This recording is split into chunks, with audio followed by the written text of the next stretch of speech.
Mae bore da. Cododd Crist o'r bedd yn fyw. Beth ni ddweud, ond halleluia. Mae'r arglwydd Iesu Grist wedi concro y bedd. Pasg hapus iawn i bob un ohonoch chi. Mae'n hyfryd cael cyfle i addoli gyda'n gilydd y bore yma. Chi'n gweld mae Emyr yn arwen ni, a ni'n dymuno bydd bendith Duw ar bob un ohono ni wrth ni fyfyrio ar yr arglwydd Iesu Grist a'i waith. Mae Meirion heddi, mae'n yng Ngorseinon y bore yma, ac yn llan ymddyfru y prynawn yma. Ni'n cofio amdano fe. Cofiwch bod mae tro ni i wasanaethu yn y tabernacl y prynawn yma. Ni'n diolch i chi am eich gwaith y rai sydd mynd fyna. Ac yna yn ystod yr wythnos, os dim cyfarfodydd wythnos oherwydd bod hi'n wyliau, felly dim cwrdd gweddi nos Fawrth. Ond di Sadwrn nesaf, mae yna fforddiant cymorth cyntaf. Felly os oes diddordeb ydych chi, ymynychu hynny, ewch i weld Steve, mae hynny yn digwydd yn adeilad Emmanuel Gybalfa. Di Sadwrn nesaf am 9 gloch. 10 gloch, diolch yn fawr. Hwna'n swnio'n mwy gwaraidd, yn dweud. Casgliad y mis yn mynd at waith Union, Coleg Diwynyddol, ac yna Sul nesaf, os dyw e'n mynd, bydd Emyr yn arwen ni, ac am bod y gwyliau ysgol yn dod i ben, bydd yr ysgol Sul hefyd yn ail gychwyn. Gadewch i ni addoli Duw a troi ato fe mewn gweddi gyda'n gilydd.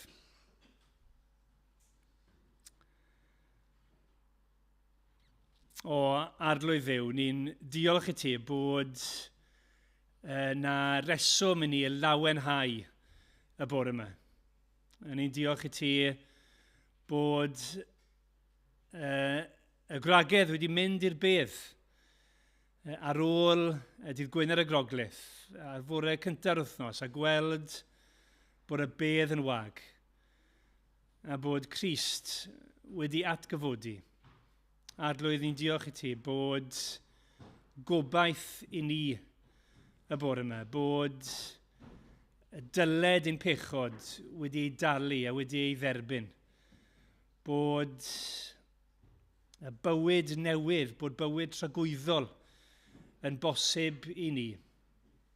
Yn wir, pwy nawr sydd yn gallu ein collfarnu?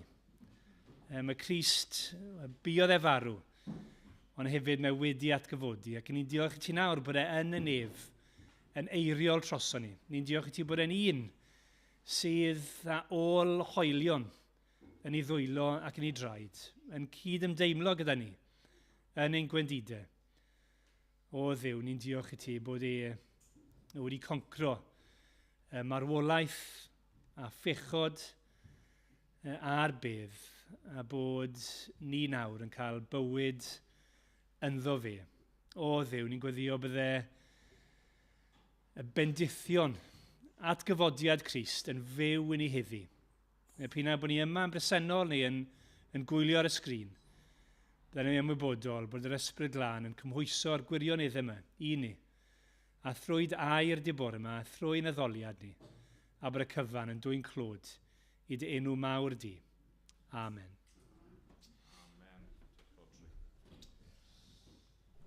A mae yna ymadrodd yn Saesneg, seeing is believing. Okay? Seeing is believing. Ac wrth gwrs, mae yna elfen o wirionedd i hynny yn aml iawn, y ffordd ni yn dod i gredu rhywbeth yw trwy gweld y peth. Okay? Ond be fi eisiau i ni feddwl am bore yma yw hyn, dyw e ddim yn angen rheidiol. Okay? Dim rhaid i chi weld rhywbeth mwyn credu yn y peth yna. Nawr, gallai roi rai esiamplau i chi. Okay? Enghraifft, microwaves. Nid y bocs microwave, ond yr tonnau bach yna. Ni methu gweld nhw efo'n llyged ni. Ac eto, mi'n siŵr bod pob un ohono ni di agor bocs o microwave, roi rhywbeth mewn, gwasgu'r botymau, ac trystio ymddiried bod yr bwyd yn mynd i gael ei gynhesu. Yeah? Neu, enghraifft eraill, oxygen. Okay? Ni ddim yn gweld oxygen, okay? Ond ni ddim yn meddwl am y peth, ydyn ni? Ni jyst yn Ni'n ymddiried bod yna ocsigen yn y stafell yma i ni yn adlun. A mae'n enghreifftiau eraill, ond o'n i'n meddwl bod fe'n well i fi ddangos i chi. Okay? Chi ddim angen gweld rhywbeth mwyn credu. Ac i ddangos fi angen rhywun dewr. Okay? Fi angen rhywun i helpu fi, rhywun dewr. Gwirfoddolwr dewr. Os rhywun mynd i wneud? Elsie, ti'n mynd i... OK, dyna di i'r ffrant, Els. A fi yn gobeithio bod ti'n mynd i fod yn dewr nawr. Okay. Dyna di'r ffrant. Nawr te, wyt ti'n credu bod fi yn gallu dal ti? Falle, o, diolch. Thanks for the vote of confidence. Nawn ni gael trial run. Ti eisiau mynd o fan hyn neu o fan hyn? O fan hyn, OK. Right. Right, sefyll? OK, nawr te. Ti'n neidio fi a na i ddal ti, OK? Gwych. Pa bydd rhaid clap, please? Thank you, da iawn. Nawr te. OK, nawr ti angen bod yn rili ddewr, OK? Os be fi'n mynd i wneud, rhoi hwn dros dy lygyd, OK? Nawr te, nawr te. Wyt ti gallu clywed llais fi? Ie. OK. Ti ddim jyst angen credu fi ddo, gwrando ar hyn. Ydw i o dal o flaen Elsie ac yn mynd i ddal chi? OK, barod Els, 3, 2, 1, go! Oh, fantastic! Gwych cernol i eistedd lawr. Nawr, gallai'r oed fyna wedi bod ar ben yn syth, chi'n gweld? A wnaethon ni ddim ymarfer adre. Ni ddim gorfod gweld rhywbeth mwyn credu. OK? Ni'n gallu ymddiried. Ni'n gallu rhoi'n ffydd mewn pethau a mewn pobl. A dyna fi eisiau ni fod yn meddwl am bore yma. Blant, okay, fi eisiau chi drio canolbwyntio a gwrando. Okay? Ni'n mynd i gael lot o ddarlleniadau byr. Fi ddim yn mynd i bregethu yn hir bore yma. Okay? Ni'n mynd i ganu lot, a fi eisiau chi drio gwrando a canolbwyntio. A cyn y diwedd, right, mae yna surprise mawr mynd i fod i chi. Okay? Ydych chi drio dyfalu beth yw'r surprise, mae'n rhywbeth sydd yn llawn pethau melys. OK, gawch chi feddwl, trial dychmygu beth yw hwnna, OK? Reit, ni'n mynd i ganu emyn 3, 4, 7 yn y llyfr yma. 3, 4, 7. Hwn ydyw'r dydd y cododd Crist, gan ddryllio pyrth y bydd. O cyfod fe wnaed na fydd drist i edrych ar ei wedd. Nawn ni sefyll i ganu.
Nawr, fel arfer felly, i gredu rhywbeth, ni eisiau rhyw fath o dystiolaeth, neu tystion ni'n gallu ymddiried ynddyn nhw. Just fel oedd Elsie'n trystio yn fy llais i a'ch lleisiau chi. A felly, be fi eisiau ni'n neud yw troi at Ioan pennod 20. Ac yn Ioan 20, ni'n clywed, mae yna bwyslais ar be mae pobl wedi gweld o'r atgyfodiad. A ni'n mynd i meddwl am yr tystion yma sydd gyda ni yn Ioan pennod 20. I ddechrau, ni'n mynd i edrych ar adnodau 1 i 10. Dyma air Duw. Ar y dydd cyntaf o'r wythnos, yn fore, tra oedd hi eto'n dywyll, dyma Mair Magdalen yn dod at y bedd, ac yn gweld bod y maen wedi ei dynnu oddi wrth y bedd. Rhedodd felly nes dod at Seimon Pedr, a'r disgybl arall yr un roedd Iesu yn ei garu, sef Ioan. Ac meddai wrthynt, maent wedi cymryd yr arglwydd allan o'r bedd, ac ni wyddom lle maent wedi ei roi i orwedd. Yna cychwynodd Pedr a'r disgybl arall allan a mynd at y bedd. Roedd y ddau yn cyd-redeg, ond rhedodd y disgybl arall ymlaen yn gynt na Pedr a chyrraedd y bedd yn gyntaf. Plygodd i edrych a gwelodd y llieiniau yn gorwedd yno, ond nid aeth i mewn. Yna daeth Seimon Pedr ar ei ôl a mynd i mewn i'r bedd. Gwelodd y llieiniau yn gorwedd yno, nhw. Mae Mair yn gorfod redeg i chwilio amdanyn nhw, a mae'n dod o hyd i Pedr a Ioan, ac maen nhw nawr, beth? Mae rhywbeth wedi digwydd? Well ni fynd i weld, a maen nhw'n rhedeg at y bedd. Ioan yw'r cyntaf, fe yw'r redwr cyflyma, a mae'n cyrraedd a mae'n sort of edrych i fewn, a wedyn mae Pedr yn rithro mewn, ac yna mae Ioan yn mynd mewn hefyd. A be maen nhw'n gweld? Wel, mae'r bedd yn wag, a mae'r llieiniau oedd Iesu wedi cael ei lapio ond nhw wedi cael ei gadael, a mae'r cadach oedd ar ben Iesu wedi cael ei osod ar wahân. Ac wrth weld hyn, ni'n darllen gwelodd ac fe gredodd. Maen nhw'n deall yn sylweddoli yr unig esboniad i beth sydd wedi digwydd fan hyn yw fod Iesu wedi atgyfodi. Ond y pwynt yw, ond nhw'n dystion anfwriadol. Ond nhw heb fynd at y bedd, ond nhw ddim yna, gyda'r wawr yn disgwyl am yr atgyfodiad, ond nhw ddim wedi bwriadu mynd yna o gwbl. Ond maen nhw'n mynd ac yn gweld rhywbeth. Na ni stopio fyna am foment a canu eto rhif 45 nesaf yn yr atodiad.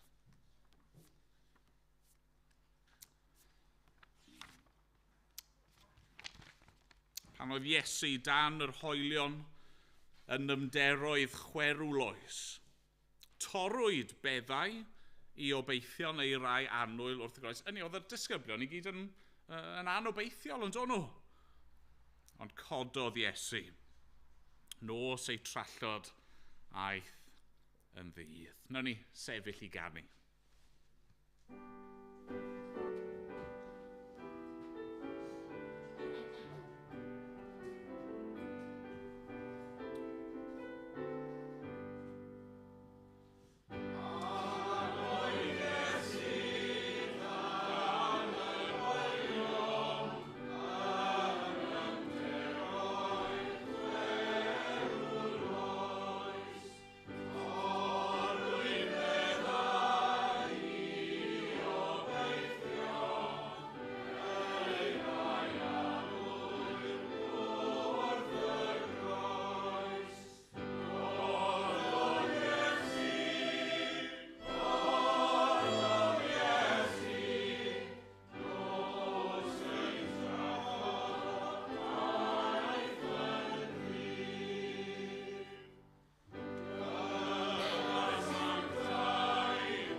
Parhau yn yr hanes te yn adnod 11. Ond roedd Mair yn dal i sefyll y tu allan i'r bedd yn wylo. Wrth iddi wylo felly, plygodd i edrych i mewn i'r bedd, a gwelodd ddau angel mewn dillad gwyn yn eistedd lle roedd corff Iesu wedi bod yn gorwedd. Un wrth y pen a'r llall wrth y traed. Ac meddai'r rhain wrth i, "Wraig, pam rwy ti'n wylo?" Atebodd hwy, "Maent wedi cymryd fy arglwydd i ffwrdd, ac ni o'n i lle maent wedi ei roi i orwedd." Wedi ddi ddweud hyn, troeson ei hôl, a gwelodd Iesu yn sefyll yno, ond heb sylweddoli mae Iesu ydoedd. "Wraig," meddai Iesu wrthi, "pam yr wyt ti'n wylo? Pwy yr wyt yn ei geisio?" Gan feddwl mae'r garddwr ydoedd, dwedodd hithau wrtho, "Os mae ti, syr, a'i cymerodd ef, dywed wrthyf lle roddais dy fi orwedd, ac fe'i cymera fi ef i'm gofal." Meddai Iesu wrthi, "Mair." Troes hithau ac meddai wrtho'n iaith yr Iddewon, "Rabuni," hynny yw athro. Meddai Iesu wrthi, "Paid â glynu wrthyf, oherwydd nid wyf eto wedi esgyn at y tad. Ond dos at fy mrodyr a dywed wrthynt, yr wyf yn esgyn at fy nhad i a'ch tad chwi, fy niw i a'ch diw chwi." Ac aeth Mair Magdalen i gyhoeddi'r newydd i'r disgyblion, yr wyf wedi gweld yr arglwydd, meddai. Ac eglurodd ei fod wedi dweud y geiriau hyn wrthi. Nawr, ni'n darllen mewn man arall bod gwragedd eraill wedi mynd gyda Mair at y bedd. Nathon ni ganu hynny ychydig munud yn ôl hefyd. Ond nawr, mae fel petai hi ar ei phen ei hun. Mae'r disgyblion eraill wedi mynd gytre, a mae yno, a mae'n wylo. Mae'n galaru achos nid yn unig fod Iesu, yr athro, yr meistr, wedi marw, ond nawr mae'n meddwl bod rhywun wedi dwyn y corff, bod nhw'n ychwanegu at y drygioni yna trwy camdrin ei gorff marw. Ac yng nghanol i dagrau hi a'i galar, mae'n gweld, yn gyntaf angylion, a dwi ddim yn sylweddoli mae dyna ydyn nhw, ac yna mae'n gweld Iesu ei hun, a dwi hi ddim yn sylweddoli mae Iesu yw e chwaith. Ond wrth i Iesu siarad a dweud i enw hi Mair. Yn sydyn iawn mae yn ei adnabod, ac yna ar ôl derbyn neges ganddo, mae'n redeg at y disgyblion ac yn cyhoeddi iddyn nhw yr wyf wedi gweld yr arglwydd. Nawr Mair yw'r cynta, ni'n darllen amdano nhw fan hyn, i weld y Crist atgyfodedig. A chymod be, mae hynny'n eitha od, neu'n eitha annisgwyl. Wedi galw rhan yma y test anghyfreithlon. Pam? Wel, achos yn llygad y gyfraith, doedd tystiolaeth Mair ddim yn ddilys ar y pryd. Oedd e ddim yn cael ei ystyried yn ddibynadwy. Bydde fe ddim wedi cael ei dderbyn mewn llys barn. A felly mewn ffordd, hi bydde'r person ola byddech chi eisiau yn dist i atgyfodiad Crist, y person cynta i'w weld. Oedd dim reswm i feddwl bydde unrhyw un yn credu ei neges hi, ond dim ots ganddi hi, achos dyna y gwir, a dyma mae hi wedi ei weld. Oce, nawn ni ganu eto. Ni'n mynd i ganu rhif 205 nesaf yn y llyfr yma. Llais hyfryd Iesu fyna, dod â Mair i'w senses fel petai. O llefara, addfwyn Iesu. Mae dy eiriau fel y gwyn. Oll yn dwy'n i mewn dangnefedd ac sydd o anfeidrol rhin. Mae holl leisiau'r greadigaeth, holl ddeniadau cnawd a byd wrth dy lais y frytaf tawel yn distewi a mynd yn fyd. Gadewch ni sefyll i ganu.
Cyn darllen ymlaen beth am i ni gael gair bach o weddi. Arglwydd, i ni'n gofyn y bore yma am gael clywed llais yr arglwydd Iesu Grist yn siarad â ni trwy dy air di.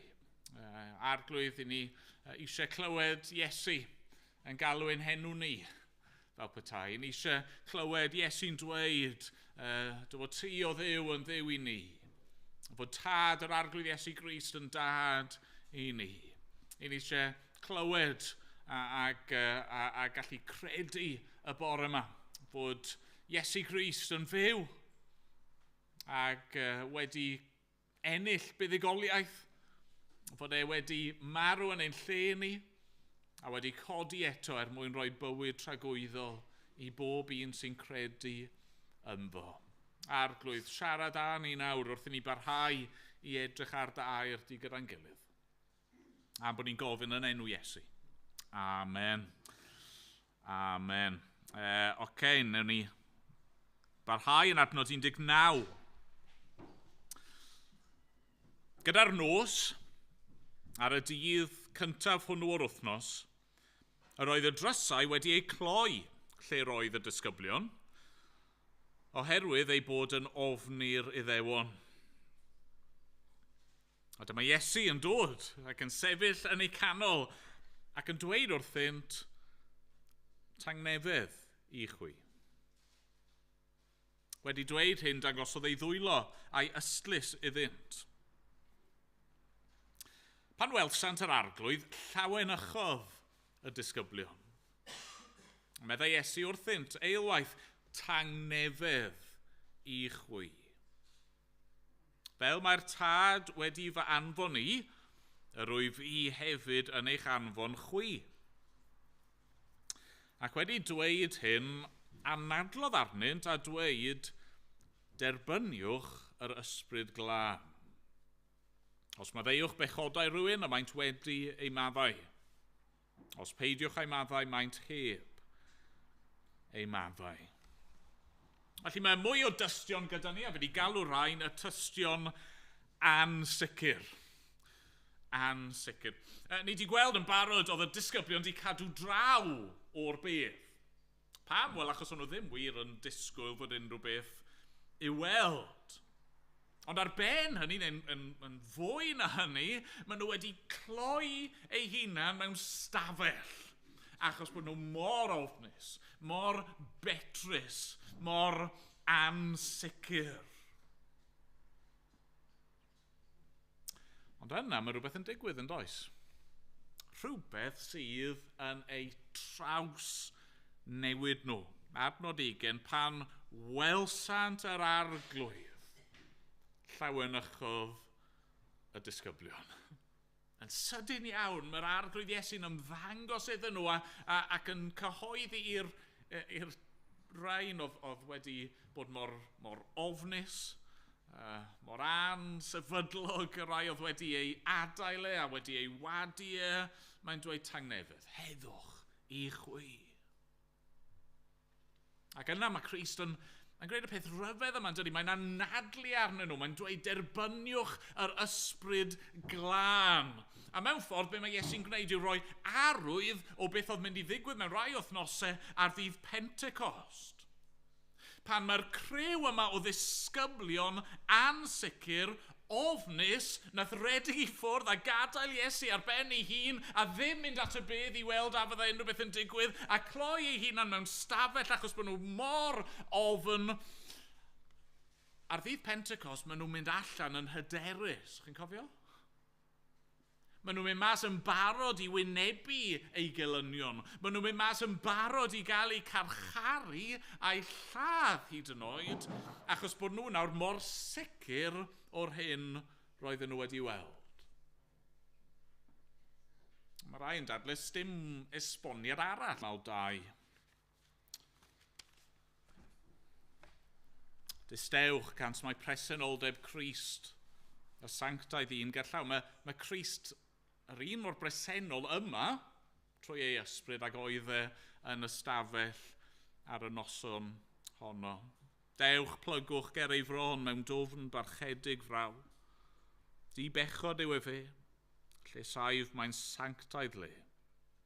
Distewch gans mae presenoldeb Crist, y sanctaidd un gerllaw. Na ni sefyll i ganu.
Mae yna un test arall i ddod, a ni'n mynd i ddarllen nawr adnodau 24 i 28.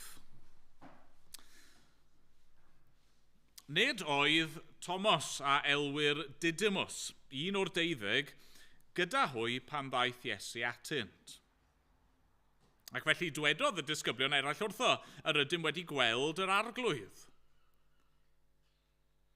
Meddai ef wrthynt, os na welaf ôl yr hoelion yn ei ddwylo, a rhoi fy mis yn ôl yr hoelion am llaw yn ei ystlys, ni chreda fi byth.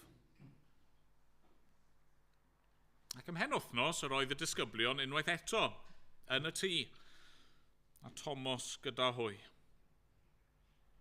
A dyma Iesu yn dod bod y drysau wedi ei cloi, ac yn sefyll yn y canol a dweud, tangnefedd i chwi. Yna, meddai wrth Thomas, estyn dy fus yma.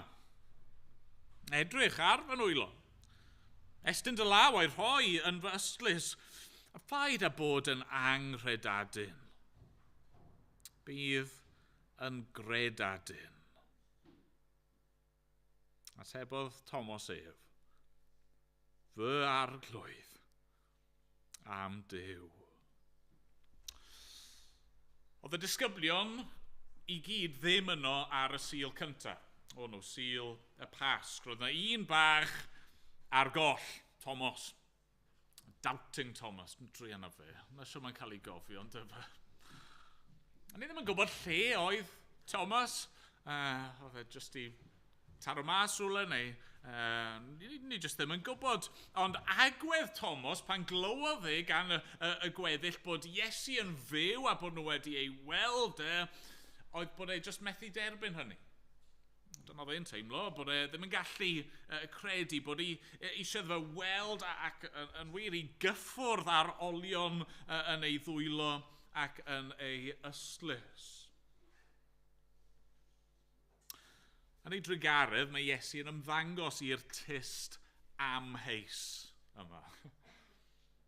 A mae hyd yn oed yr sceptic mawr yma yn cael ei berswadio. Dyw e ddim yn gorfod cyffwrdd yn Iesu yn y diwedd ac i ymateb wrth gwrs yn hyfryd iawn yw i blygu glin ac i ddweud fy arglwydd am Duw. Test amheus, yn llawn amheuon, llawn cwestiynau, ac eto mae e yn cyhoeddi'r un neges fod Iesu yn fyw. Ganwn ni. Ni'n mynd i ganu o grym mawr 1 nesaf. Rhif 131. Agor ein llygaid i weled yr Iesu. I mestyn a'i gyffwrdd a dweud i ni ei garu. Agor ein clustiau dysg i ni wrando. Agor ein calon i nabod yr Iesu. Yn ni sefyll i ganu.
bod chi'n teimlo, wel mae'r hanesion yma ni wedi edrych arnyn nhw yn profi'r ffaith bod rhaid gweld rhywbeth mwyn credu. Hynny yw, mae seeing is believing wedi'r cwbl. Ond mae Iesu a'r apostol Ioan yn dod i gasgliad gwahanol. Ond dydyn nhw, drychwch nawr ar adran fachol yma adnod 29 i ddiwedd y benod. Dwedodd Iesu wrth Thomas, ai am i ti fy ngweld i yr wyt ti wedi credu? Gwyn ei byd y rai agredodd heb iddynt weld. Yr oedd llawer o arwyddion eraill yn wir a wnaeth Iesu yngwydd ei ddisgyblion nad ydynt wedi ei cofnodi yn y llyfr hwn. Ond mae'r rhain wedi ei cofnodi mwyn i chwi gredu mae Iesu yw'r Meseia, mab Duw. Ac mwyn i chwi trwy gredu gael bywyd yn ei enw Wel, doeddwn ni ddim yno ar y pas cyntaf yna. O'ch chi ddim yno? Oedd y mwyafrif helaeth. Sa'n gwybod beth bydda'r canran, 99.9999, y cant o bobl ddim yno. Ond mae'r rhain wedi gweld. A mae'r pethau yma wedi eu cofnodi yn dystiolaeth i ni. Y tystion anfwriadol a gyfreithlon ansicr amheus yma. Chymod, os oedd rhywun jyst yn mynd i ddyfeisio stori fel hyn, nid yma'r math o dystion byddwch chi'n dibynnu arnyn nhw. Ond o'n nhw yno. A dyma welon nhw. Ac oedd dim reswm gyda nhw i ddweud celwydd. Ac o'n nhw'n barod i gyhoeddi'r neges yma hyd yn oed os oedd pobl ddim yn credu eu tystiolaeth. Ac o'n nhw'n barod i wynebu canlyniadau yr hyn ro'n nhw'n credu. Ac oedd hyd yn oed y sceptic pennaf yn eu plith nhw wedi cael ei berswadio o wirionedd y neges. A felly ni'n gallu credu hefyd. A mae'n ffydd ni, bod ni ddim wedi gweld, mae e llawn gyfwerth a ffydd yr apostolion. Nawr wedes i, blant, fod yna surprise gyda fi ar eich cyfer chi cyn diwedd yr oedfa. Mae dy fi rhywbeth nawr i ddangos i chi, okay? Ni'n mynd i ddathlu bore yma mewn ffordd chydig bach yn wahanol. Okay? Mae'n cwlgwydio mynd i helpu nawr a mynd i ddatguddio beth sydd gyda ni. Right? Chi'n disgwyl hwn? Gan i weld. Oh, waw. Wawi. Reit, blant, os chi eisiau dod lawr. Just plant, sori oedolion. Reit, pwy sy'n gwybod beth yw hwn? Piniata ni'n galw hwn. Reit, nawr te, mwyn diogelwch. Wnaeth pawb sydd ddim efo'r ffon fynd just symud draw gych chi ystod lawr am munud yn aros am tro. Pwy sy'n mynd i fynd gyntaf? Os y Seth o cyntaf. Go on te, bachgen yn cael mynd. Gents first heddi, okay? So, ti'n cael un whack. Okay, watch ar string, achos falle bydd yn torri. Go on. Fyna whack eitha da. Go on te, nes seta, ti eisiau tro? Okay, symdi. Cadw'r pen. Fel bod ti ddim yn... Waw, okay. Ti o fi. 2 string di mynd fyna. Molly, ti'n whack o fe? Okay. Chi'n dal o fe? Okay. Diolch, Mols. Come on, so rwy'n mynd i allu cael e. Mae'r peniata di marw. Okay. Right, chymod be? Na ni'n neud o'n eto ar y diwedd, okay? Right, na ni gael mwy o string, falle bach yn gryfach, okay? Ewch chi ystod lawr, okay? Sori os chi ddim wedi cael whack, okay? Gewch chi'r pethau mewn tu fewn wedyn, dos ni wedi cael string cryfach fyna. Sori. Nawr pam yn y byd o'n i wedi dod â piniata i chwarae gyda bore yma? Wel, chymod, ni erioed wedi gwneud hyn o'r blaen. Right? Am reswm, amlwg nawr. Okay? Y tebyg yw, na ni fyth wneud e eto. Okay? Am reswm eto, amlwg. A felly, chymod, tas o rhywun yn gofyn i chi, be wnaethoch chi yn capel di Sul? Right? A bod chi'n dweud wrthyn nhw, wnaethon ni cael piniata. Fi'n siŵr bydden nhw'n dweud, wel, fi'n ffind hwnna'n anodd i gredu. Hynny yw, dwi'n erioed i digwydd o'r blaen. Bydd siŵr o fod ddim yn digwydd eto. Sut allai wybod? Wel, byddwch chi'n gallu dweud wrthyn nhw, ond byddwch chi, wel, oedd e'n surprise i ni fyd. O'n i'n gwybod bod rhywbeth mynd i ddigwydd, o'n i'n di cael addewid bod yna rhyw surprise, ond o'n i ddim yn gwybod mae hwnna oedd e'n mynd i fod. A chymod, pan nath Gwydion ddatguddio'r peth a gollwng e lawr, o'n i'n methu credu'r peth fy hun i ddechrau. A chymod be, sdim ots os i ti'n credu fi, sdim ots os i ti'n derbyn y stori, dyna ddigwyddodd. A sdim rhaid ti just trystio fi, ceri ofyn i rai o'r bobl eraill oedd yna hefyd, nawn nhw ddweud wrtho ti hefyd. Nawr, falle bydden nhw dal yn ffindo fe'n anodd i gredu. Ond be gallwch chi wneud wedyn yw dweud, wel, blasa. Okay? A ma'n y losin ynddo fe, honest, a fe gewch chi'r losin ar y diwedd, a gallwch chi ddweud, wel, tria fe. Dyma'r losin geitha ni o'r piniata, os ti dal ddim yn credu. Mae'r un peth yn cael ei gynnig i ni, ond ni ddim yno. Ni ddim wedi cael gweld y digwyddiadau yma gyda ein llyged ein hunan. Ni'n gorfod derbyn y pethau yma trwy ffydd a'r dystiolaeth y bobl oedd yno, ond ni dal yn gallu blasu. Ni'n gallu profi. Trwy ffydd ni yn gallu gweld. Trwy ffydd ni yn gallu clywed. Trwy ffydd ni yn gallu dal gafel yn yr arglwydd Iesu Grist. A mae Iesu ei hun yn dweud, gwen ei byd y rhai a gredodd heb iddynt weld. Mae'r pethau yma wedi eu cofnodi mwyn i chwi gredu mae Iesu yw'r Meseia mab Duw ac mwyn i chwi trwy gredu gael bywyd yn ei enw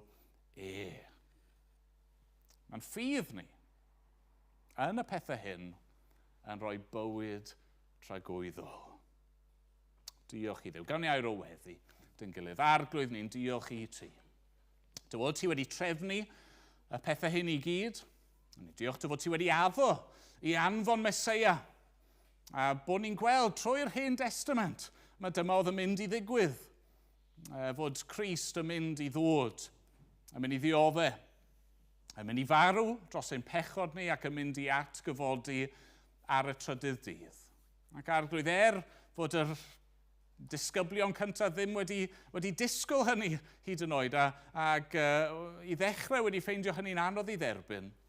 I ni yn diolch nawr am eu tystiolaeth nhw.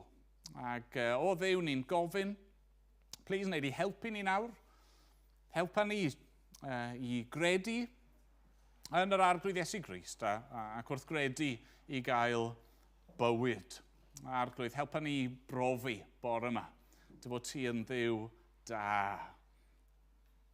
Arglwydd, diolch i ti. Derbyn ein mawl, dim ond ti sydd yn ei heiddio. A clyw ein gweddi ni.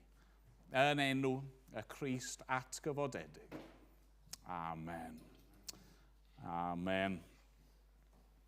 Ni'n mynd i ganu Emyr i orffen, cyn bod fi'n mynd i chwilio am raff cryfach. Ac rhywun 266. 266. Dyro i ni weld o'r newydd, mae ti arglwydd yw ein rhan, a'i dy bresenoldeb hyfryd gyda thweision i bob man. Tyr di lawr arglwydd mawr, rhod y bendith yma yn awr. Na ni sefyll i ganu.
nawr bydded i ras ein harglwydd Iesu Grist, a chariad Duw, a chymdeithas yr ysbryd glân, i fod gyda phob un ohono ni, o'r awr hon ac hyd byth. Amen.